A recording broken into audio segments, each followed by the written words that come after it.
Olá pessoal, bom dia. Meu nome é Érico, trabalho como gerente de soluções na Kigo.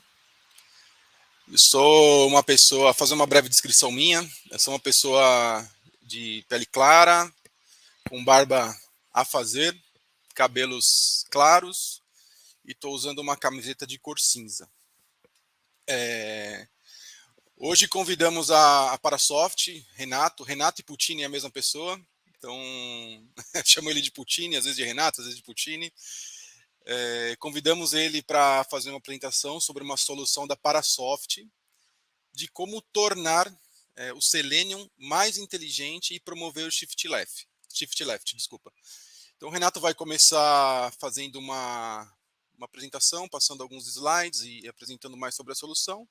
Após isso eu vou fazer uma demonstração na prática da solução e no final abrimos para perguntas. Renato, é contigo. Muito obrigado aí pela sua participação.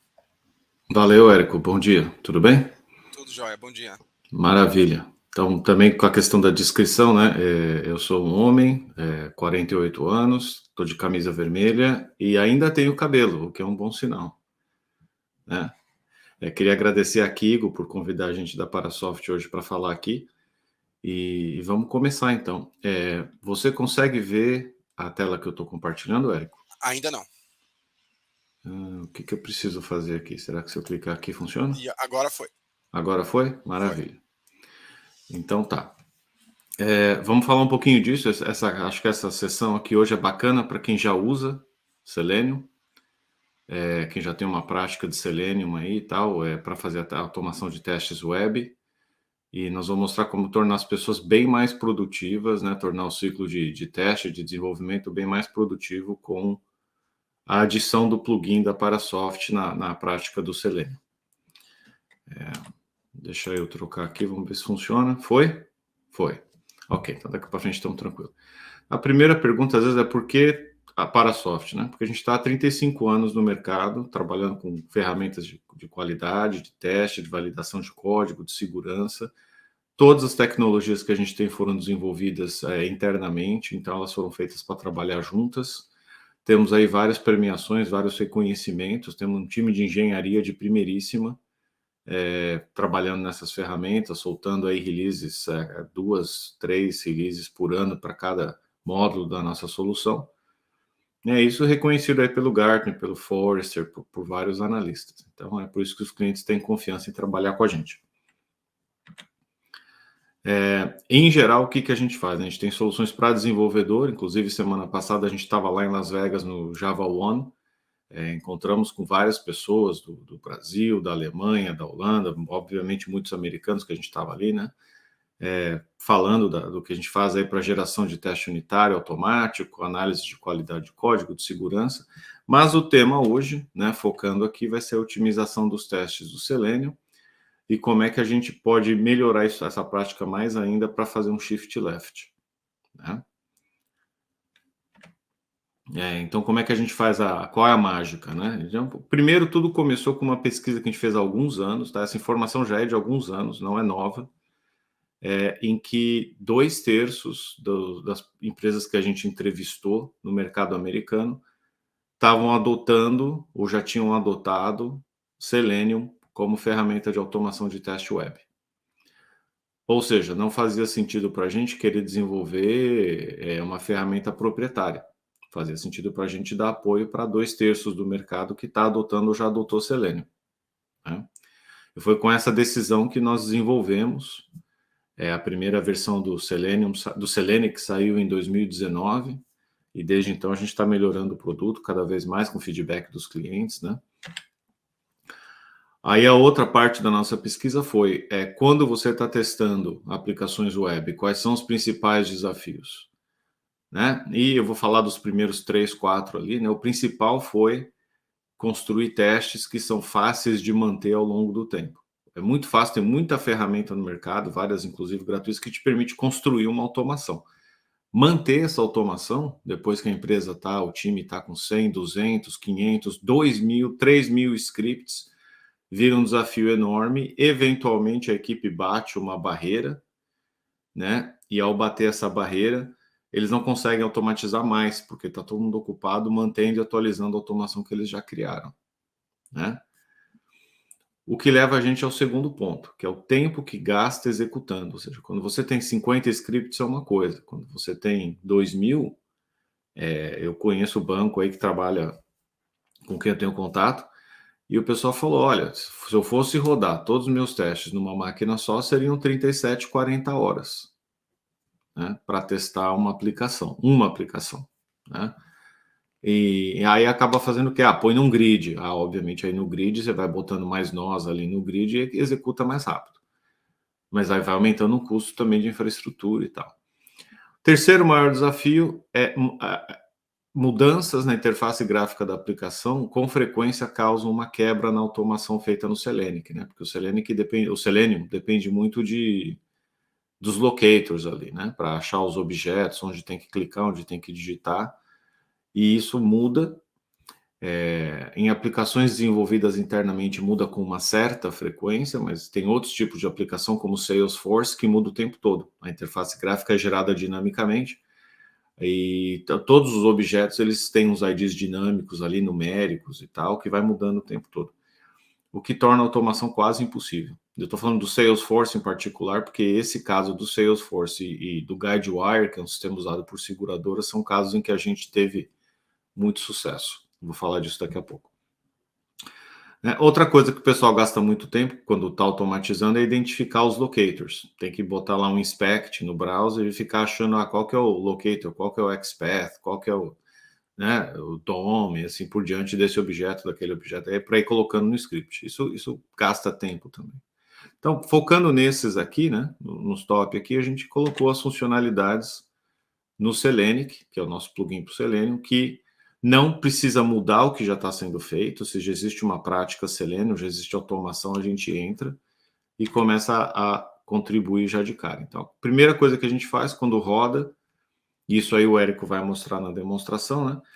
Quando está rodando uma automação existente numa versão nova da aplicação, a gente começa a passar recomendações. A gente analisa a execução e vai começar a falar, olha só, você está usando esse locator aqui para o objeto, esse locator é instável.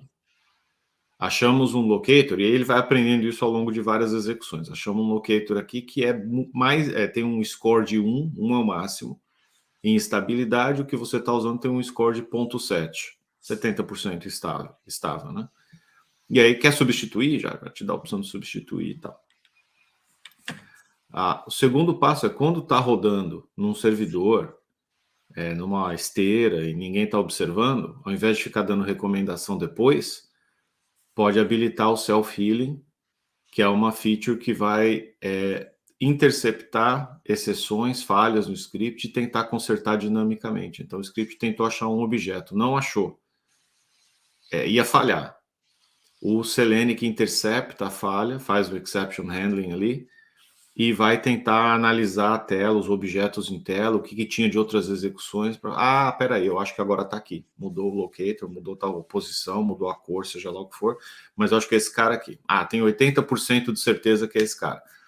Volta a instrução para o script e fala, agora roda de novo com esta informação. E a maioria das vezes funciona. O que a gente viu na prática é cliente subindo aí na casa de 50% a 65% de estabilidade na execução, de sucesso, para 85%, 92% de estabilidade. Então, melhora muito. O que reduz desperdício, a build falhou, mas não porque a aplicação tinha defeito, a build falhou porque o script não conseguiu executar, deu erro e isso falhou a build. E aí não é legal, é perda de tempo. Na criação, para quem está começando, ou para quem ainda tem muita automação para criar no fim da sprint e tal, a gente gera isso, um usuário não técnico, um analista de negócio, por exemplo, pode ir lá manualmente testar a aplicação no browser, com a nossa tecnologia gravando, né? E a gente grava as ações, grava onde aquele analista colocou, tem que fazer uma asserção desse valor, tem que fazer uma asserção desse texto, dessa mensagem. Isso gera um arquivo, um JSON, que depois pode ser passado para um automatizador, ou seja, a própria pessoa já faz local ali na hora, que é como o Érico vai fazer hoje, né? E e aí já gera não só o script todo em Java, a gente pode fazer em TestNG, pode fazer em JUnit, ou os frameworks, ou qualquer derivado desse, gera o script, e para cada página visitada na aplicação, gera um arquivo lá, uma classe de PageObject, que é o PageObject Model, né? Ou seja, em vez de ter a definição do objeto em cada script repetido, fica nessa classe que define os objetos da página, e todos os scripts só apontam para aquilo ali. O que quer dizer que no futuro, quando aquele objeto mudar, só tem um lugar para atualizar e todos os scripts voltam a estar atuais. Então já economiza muito tempo na manutenção também, que é uma coisa óbvia para quem tem experiência com Selenium, mas é uma coisa que quem está começando muitas vezes come bola, não sabe disso, não pensa nisso, porque o Selenium te deixa simplesmente criando os scripts um por um, né? Mas no futuro vira um inferno para dar manutenção. E a gente já faz ajuda o pessoal a começar certo desde o começo, né? E a última coisa que a gente faz, que é bacana, não lembro se isso a gente não vai demonstrar hoje, Érico, então só vou falar um pouquinho, é a análise de impacto. Se colocar um agente nosso no servidor onde a aplicação está rodando, a gente consegue correlacionar o script, as ações do script do Selenium com o código que está rodando no servidor. E aí, observando isso no futuro, a gente consegue não só dar a estatística de falar, os seus testes estão cobrindo 50%, 60%, 80% do seu código, mas também a gente consegue falar, essa build mudou 90 linhas do código em relação à build anterior, e dos seus 3.000 scripts do Selenium, esses 80 são os que tocam essas linhas que mudaram. Então, no mínimo, tem que rodar os 80. É o Oi? DTP, é o DTP, né? Isso a gente mostra essas estatísticas todas, eu vou falar um pouquinho também, a gente tem um portal chamado DTP que mostra as estatísticas todas, mas quem faz essa correlação é o próprio Selenium, no servidor, né? Então tá, aí como é que funciona? Então, de novo, eu falei, pega aqui uma pessoa que pode ser técnica, não técnica, ou seja, pode ser qualquer pessoa que saiba a aplicação, pode ser um usuário, né? Pode vir aqui, ligar o gravadorzinho, isso o Érico vai mostrar na tela dele, tela cheia, grande, então não se preocupa que não dá para ler agora. Liga o gravadorzinho, fala, vou gravar aqui o cenário de teste, sei lá, pagar uma conta, vou pagar um boleto, né? Põe ali, faz as ações, gravou, gera o script lá de pagar o boleto, e se para pagar o boleto visitou 3 páginas na aplicação, vai gerar 3 classes aqui de PageObject no projeto lá do Selenium, quando carregar o arquivo da gravação, né? Isso aqui, quem vai fazer, obviamente, é uma pessoa que manja de Selenium, certo? Mas vai economizar todo o tempo da pessoa ficar dando inspect ali na página e ficar procurando o locator e escrevendo tudo na mão. Então, o que a gente vê aqui normalmente é que se para escrever na mão um script demora 1 hora, gravar demora 5 minutos ou menos para executar as ações, carregar o arquivo demora menos de 1 minuto, você vai ter a mesma automação ali em menos de 10 minutos, versus 1 hora codificando tudo, né? E aí depois você pode editar esse script, se você tem um framework que requer algumas chamadas de métodos e coisa e tal, ou se você quer tornar que a gravação capturou o dado fixo que foi digitado ali, você quer mexer e tornar variável, pode editar o script, não tem problema, né? Mas vai ter aquela geração inicial feita, né? Vai fazendo isso várias vezes e tal, agora chegou a hora de executar. Executou, a gente vai aplicar o self-healing, se estiver habilitado, para corrigir qualquer problema em versão futura da aplicação que o script não está entendendo, né? E no fim gera um relatório que vai falar, olha, dos 100 scripts, 80 passaram, 18 a gente teve que consertar, certo? E aí para cada um que consertou vai ter lá as recomendações. Falhou porque o locator tal está desatualizado. Usamos o locator tal ao invés e funcionou. Quer que atualize o script? Aí a pessoa que está lendo o relatório pode falar, ok, atualiza o script, dá o quick fix aqui, o script já fica atualizado, a definição do objeto aqui já vai ficar atualizada. É assim que funciona, né? Ou seja, muita economia de tempo na execução e depois no conserto, na atualização do script, tá? Aí vamos falar do shift left, né? Como é que a gente faz isso? Mesmo com uma prática muito boa de Selenium, é comum a gente ver, teve um cliente nosso, uma seguradora, né, que eles, para fazer um cenário de criar lá uma policy, demorava 20 minutos para executar com Selenium. por causa da aplicação, não por causa do Selenium. A aplicação era meio lenta, as páginas para carregar tinha muita coisa e tal, tinha muito script rodando. 20 minutos para rodar. Então, naquela mesma gravação, a gente ativou a opção de gravar as chamadas de API, né, que a gente chama o Smart API, que vai fazer a geração do teste de API sem o browser. Então, a gente vai lá, grava, certo? Já pode estar automatizado com Selenium, pode ser manual, tanto faz. Mas agora a gente está gravando e está gerando o teste de API. Correlaciona os dados, correlaciona o que veio de uma resposta de API, o que está sendo usado de novo na próxima chamada e assim por diante, né?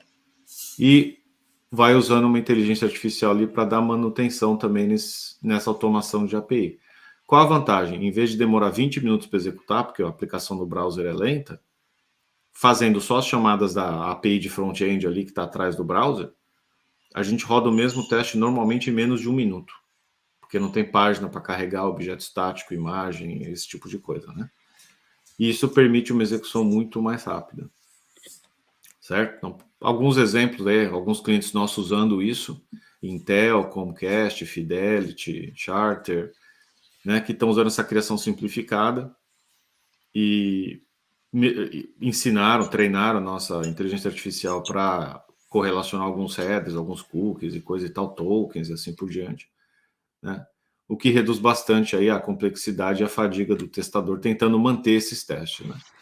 Para quem está assistindo e hoje em dia usa Postman para fazer teste de API, só para mencionar, a gente consegue importar as coleções do Postman na nossa solução também, e aí não precisa recriar as coisas que já tem, né? Então fica aí a ideia do transformar a prática de Selenium numa prática de teste de API, rodar em uma fração do tempo. E se já tiver com alguns testes de API no Postman, também já carrega. E fica tudo muito... E usa aquele diferencial também de analisar a mudança de build para saber os testes que tem que rodar. Roda muito mais rápido. Beleza? Eu vou passar a bola para você, Érico, fazer a demonstração aí do Selenium para o pessoal ver como é que funciona na prática. Legal. Vou roubar sua tela aqui, tá? Beleza. Olha.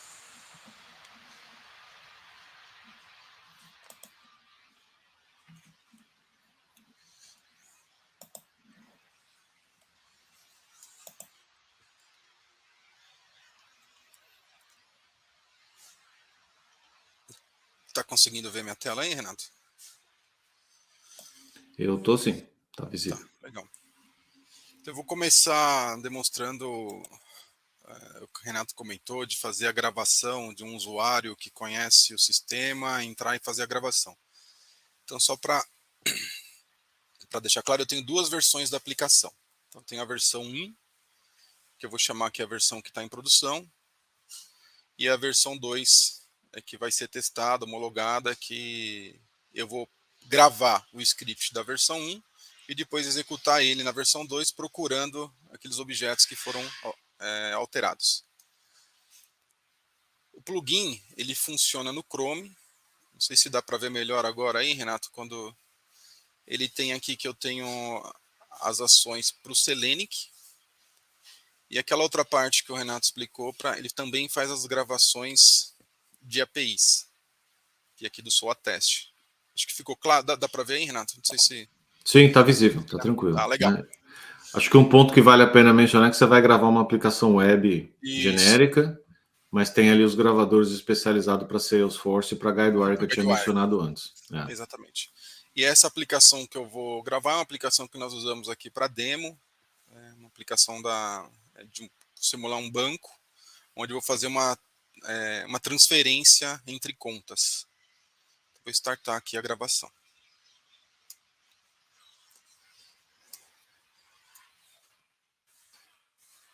Usuário e senha.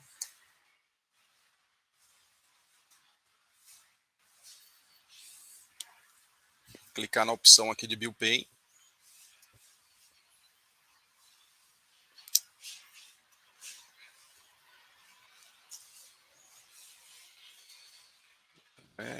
Colocar...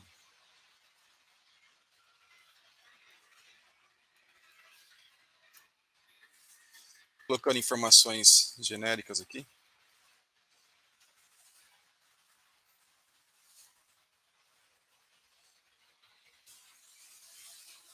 Vou fazer a transferência de $20.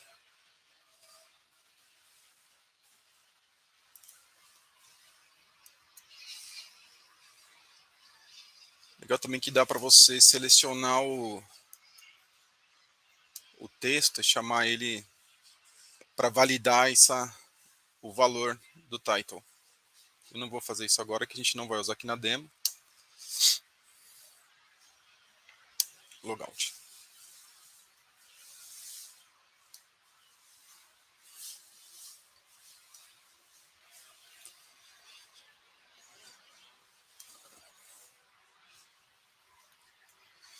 Chamar aqui de Parabank.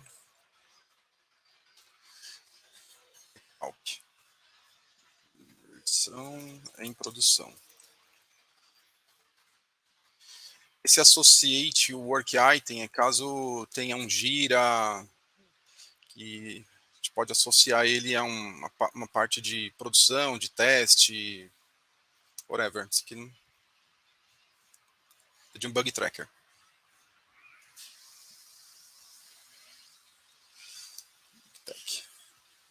Esse é o script que gerou, que o Renato comentou na apresentação dele. Ele já gera aqui um JSON.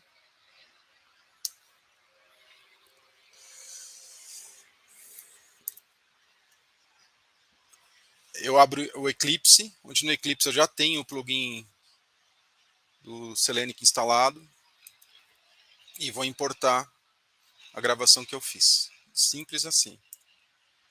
New. Vou chamar ele de Parasoft Talk.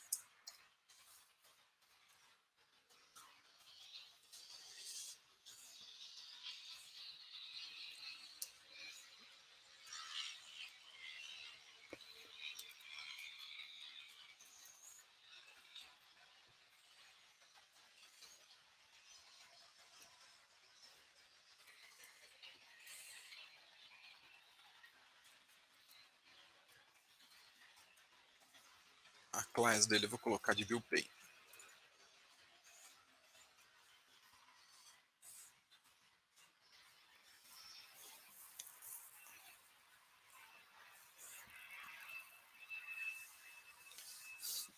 Ele já trouxe aqui o script pronto, com as informações, ele já gravou a página, com todas as informações que eu coloquei.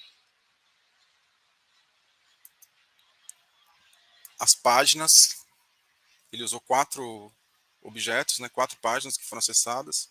E se eu pegar aqui a página do BillPay,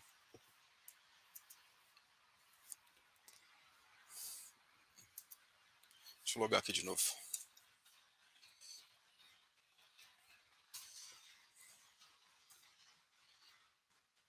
Todos os objetos da página ele já trouxe aqui pronto. O que eu ia mencionar, né, para quem está assistindo aí que é automatizador, sabe que essa parte aí de capturar os locators, definir os objetos, é a parte mais chata. É a parte mais repetitiva, mais chata, e o Selenic captura isso aí tudo. Agora é fácil agora ir lá no script, né? No BillPay ali, Java que você criou. Isso, executar ele. Agora tá literal ali o nome do usuário e a senha. Vamos substituir isso, vamos botar uma... Aí é a parte inteligente, aí é a parte que o ser humano pode fazer a diferença e que vale a pena gastar um tempinho. Ok, vamos trocar isso aí por uma fonte de dados, né, variar, botar uma lógica e assim por diante. Mas a parte chata, a parte repetitiva, a ferramenta faz para você. Essa é a ideia, né? A ferramenta dá ganho de produtividade. E quanto tempo eu demorei para fazer isso? 2 minutos? Nem isso. Se alguém fosse codificar tudo isso aí, de novo, 40 minutos, 1 hora. Eu vou executar aqui, fazer essa primeira execução nessa... Lembra que eu passei que tem 2, né? Nessa que está em produção. Então gravei, já vou executar um teste e ver se ele traz a opção aqui, ó, Run with Selenic. Já peço para ele executar.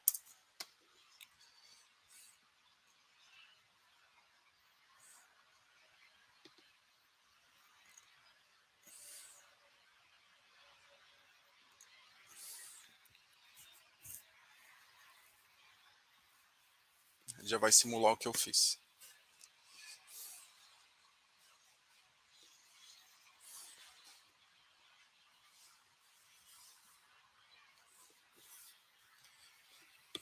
Deu para ver, Renato? Acho que foi muito rápido.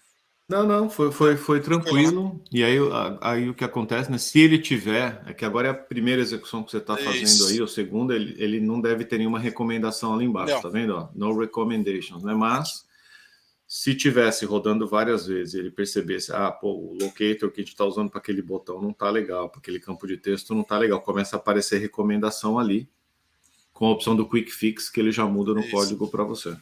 É o que eu vou fazer agora. Eu vou trocar para a página que está em A versão teste, né? Que está em seguinte, né? homologação, a versão seguinte. E vou rodar o mesmo script. Vou salvar aqui.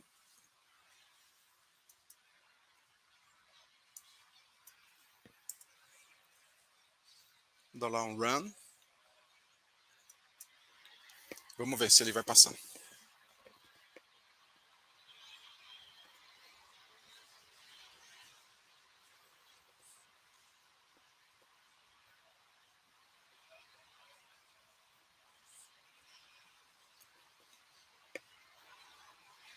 Aí parou. Ele encontrou alguma alteração na parte do fone nessa versão nova.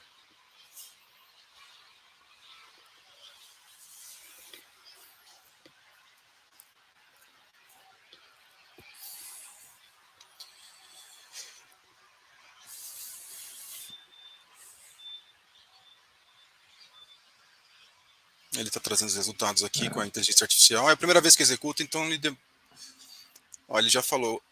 Não encontrei o elemento payphone number. E eu já tenho aqui as opções as recomendações de locator com a inteligência artificial do Selene que traz. Então ele fala aqui para mim, olha, se você usar no lugar do pay phone number, se você usar o name phone number, ele vai dar 96% de chance de dar ok. E ele te traz várias opções. Ele não, é bom lembrar, o Renato comentou isso, ele não altera sozinho, né, nessa parte aqui. Ele está trazendo a recomendação. Isso. Numa outra execução que eu vou fazer, eu vou pedir para ele alterar sozinho. Ele já vai pegar aqui qual que é o melhor e faz a alteração automaticamente. Eu não vou alterar nada aqui, Renato, que eu vou executar mais uma vez com self-healing. Tá? Certo. Vou dar um close. Mas deu para ver aqui, né? Você quer fazer algum comentário aqui, Putinho? Não, Tranquilo? beleza. Legal. Eu vou pegar esse mesmo script. Vou vir aqui em Selenic Configurations. Pegar esse script que eu criei aqui, Build Paytech. Vim aqui na aba Selenic.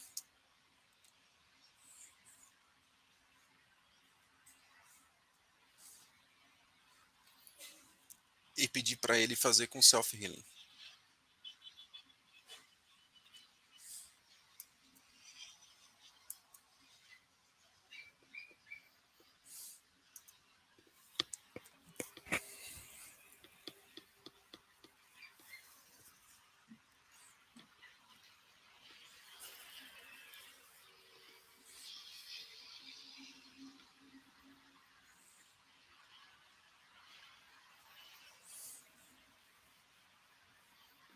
Ele já passou.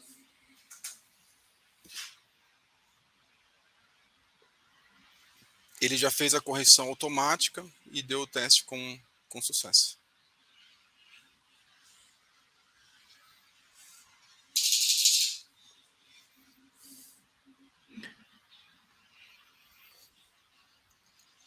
Será que esse não rodou na versão anterior? Porque ele não chegou a dar nem problema nenhum. Deixa eu ver aqui, executar novamente. Acho que ele...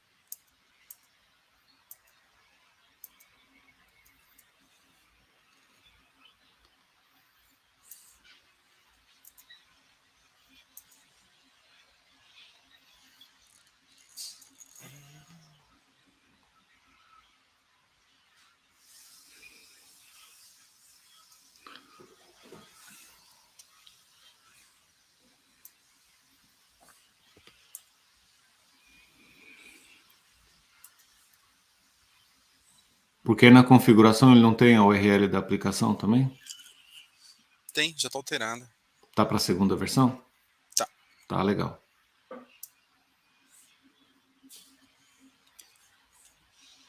Deixa eu ver esse daqui, que eu tenho uma outra gravação aqui. Também tá.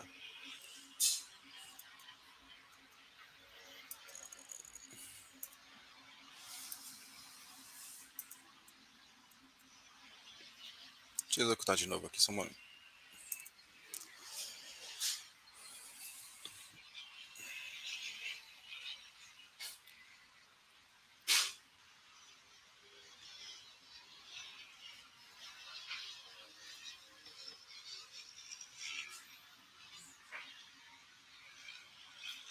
Agora deu aquela travadinha É. de onde ele ia falhar, mas o self-healing agora deve consertar, né?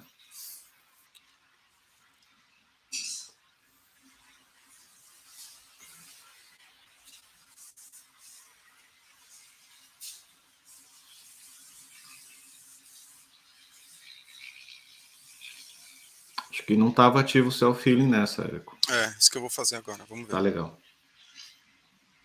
É aquele localizou os objetos.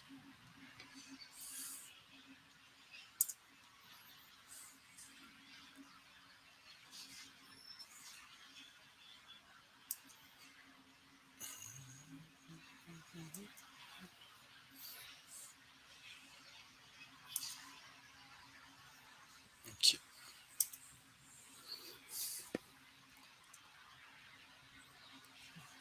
Agora tá.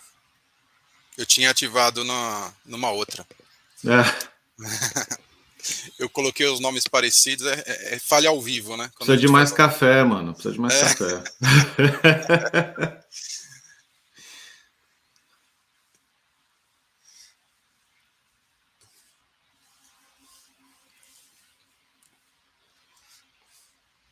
Vamos ver. Aí, agora foi. Agora foi.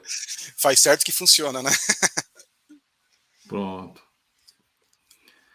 Já vai gerar um relatório aqui também. Maravilha. É que eu chamei uma de Bill Pay Tech e a outra só de Bill Pay. Aí eu habilitei na Bill Pay Numa Tech. e não na outra. Não na outra. É. É o sono.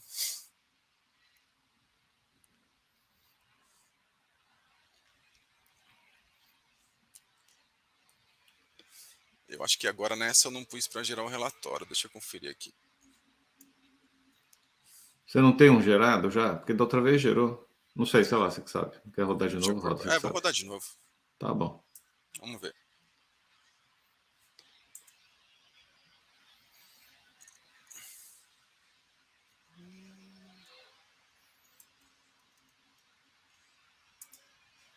Aqui, ó. É bom que a gente marque e vai mostrando ao vivo como que é, né? Vou pedir para gerar um relatório agora. Vamos lá.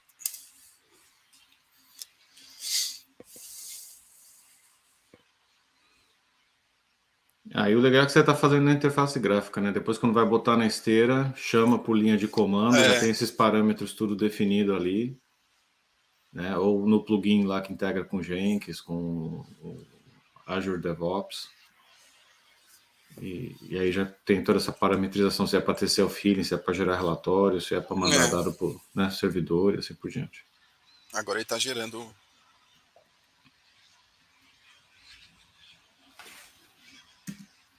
Pronto. Aí ele traz inclusive um screenshot da onde que ele parou.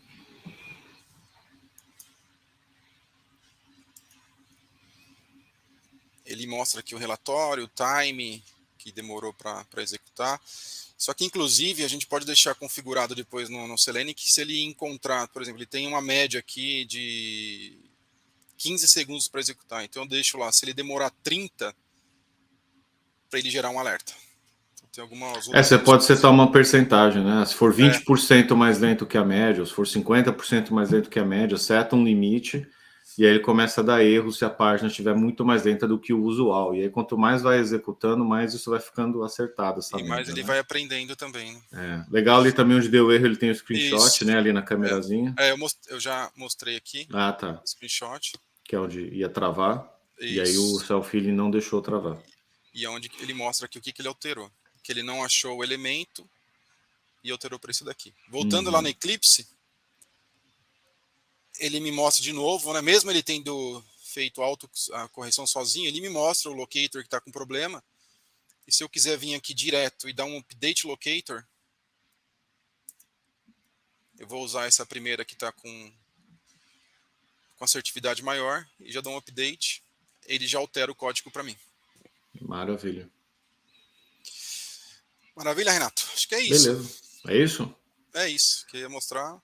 Então tá. Como é que eu volto? Deixa eu voltar para minha Depois tela aqui fica agora. o convite aí, se alguém quiser ver na prática, testar, colocar isso, o convite para entre em contato comigo. A gente tem versões aí para a gente liberar, né, Renato, para testar, para... Tem, eu vou ter um QR Code aqui no final, Tá bom. inclusive. Dá para ver minha tela já ou não?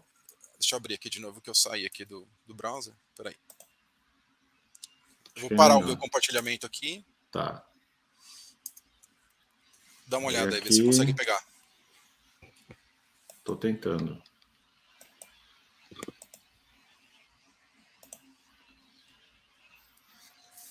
Eu tô com a tela compartilhada, mas ela tá meio que apagada aqui do lado. Agora foi. Pronto. Então tá. Então fizemos aí a demo, espero que tenha sido legal para o pessoal aí ver como é que é o processo, né? Rodando sem, com self-healing, com recomendação, gerando e tal. Aí o que dá para fazer com essa prática estabelecida, né? Como eu mencionei antes, a gente tem um portal de inteligência, onde informações, no caso hoje a gente está falando aqui de teste funcional, mas a gente coleta também cobertura de código, cobertura de teste unitário, efetividade, resultado, análise estática, violação, se é para ser PCI compliant e assim por diante. Joga tudo aqui, né, e vai dando uma visão do projeto em geral, da qualidade do projeto, da cobertura dos requisitos no Gira ou no X-Ray lá dos casos de teste e assim por diante. A gente integra com várias outras soluções. Então, por exemplo, se fosse mostrar, estava falando aquela questão da mudança, né? A gente poderia ver, a tua aplicação nessa build teve 10 mudanças, 10 arquivos alterados da última build para essa. No geral, a cobertura dos testes é de 67%, mas quando eu olho para a cobertura do código modificado, é 54%. Então, você tem um ponto cego aqui de aproximadamente 46%, que os seus testes não estão cobrindo do que foi modificado, né? O teste estava 98% estável, né, o que inclui a parte que foi self-healed aqui, né, que foi consertada, mas tem os 2% que não deu para consertar. E aí a gente vê como é que está em geral ali o que passou, o que falhou, o que foi incompleto, das mudanças, né, só da parte de mudança mesmo. E dá para ver a tendência ao longo das builds, se a coverage está subindo, está caindo, build a build, e aí vai. Esse é o tipo de intel que a gente passa. Dá para criar outras visões aqui também. Por exemplo, recente um cliente pediu, olha, eu tenho vários microserviços, são orquestrados de forma ligeiramente diferente dependendo do processo. Eu quero ter a cobertura por processo para saber, os meus processos mais críticos, qual é o percentual de cobertura, de qualidade, de falha e assim por diante. Então a gente montou isso aí para eles, tudo na configuração aqui, né? Para fechar, fazer uma recapitulaçãozinha, né? O foco aqui que a gente fala é otimização contínua da automação, não chegar naquele paredão em que não consegue automatizar mais porque está sempre ocupado dando manutenção, ou seja, sair de manual para automatizado na interface gráfica e depois para automatizado na API, que é mais rápido ainda para executar, mais simples, né? Especialmente a aplicação multicanal, onde você tem um conjunto comuns de API que está servindo o app no telefone, que está servindo o site no browser, que pode estar servindo também outras aplicações internas ou de parceiros.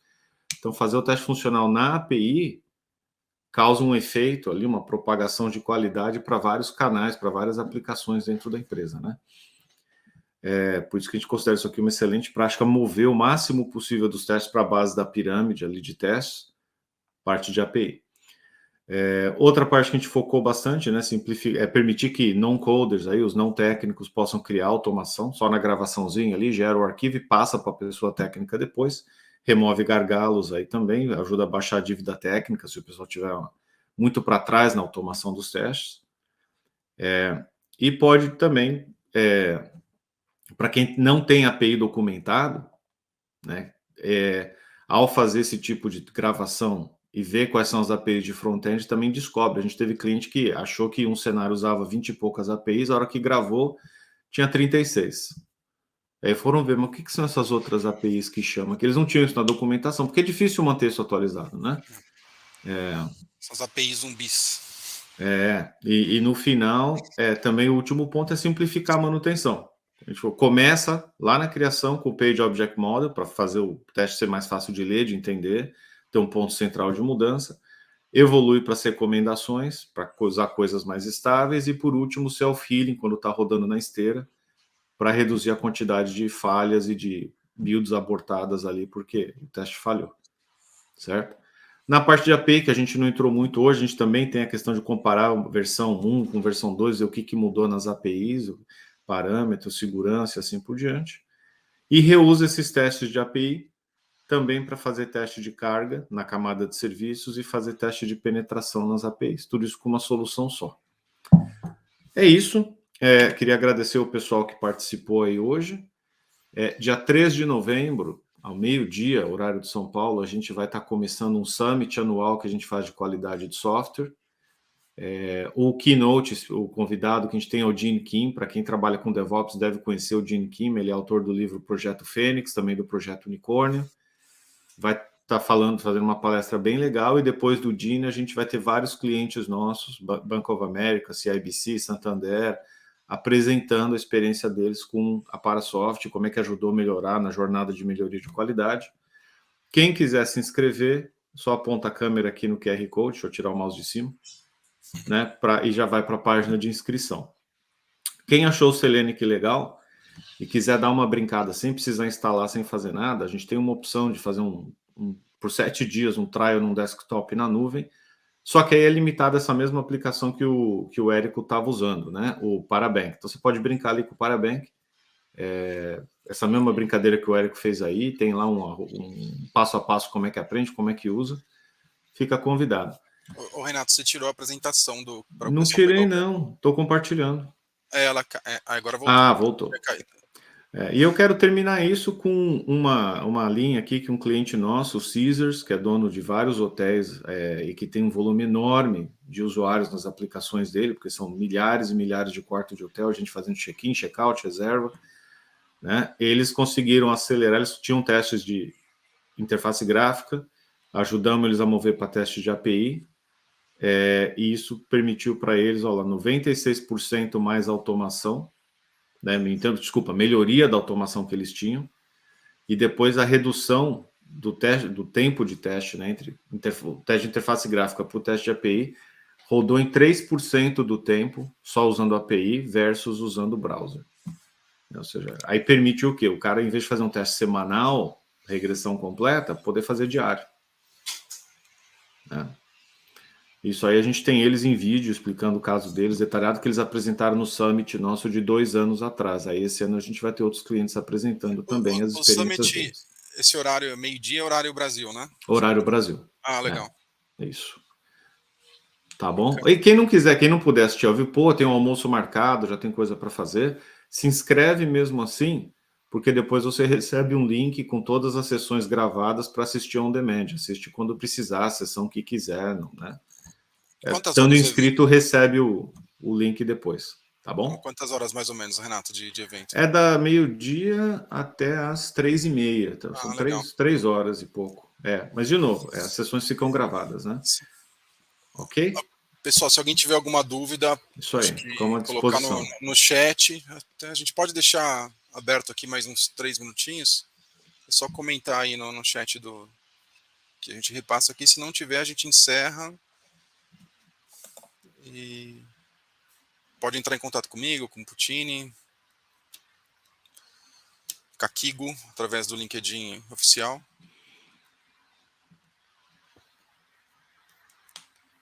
Acho que é isso, viu, Renato? Acho que não vai ter. Beleza. Dúvida, maravilha. Não. Valeu, Érico. Vamos encerrar aqui. Obrigado de novo pela parceria aí, Renato. E pensar aí para frente da gente fazer o de sua teste. Beleza. Pessoal, a gente já fez de Virtualize e esse agora do Selenic, que a gente monta um próximo aí, quem sabe mês que vem ou no outro, para mostrar o gravador, fazendo toda a captura das APIs e gerando os testes automatizados.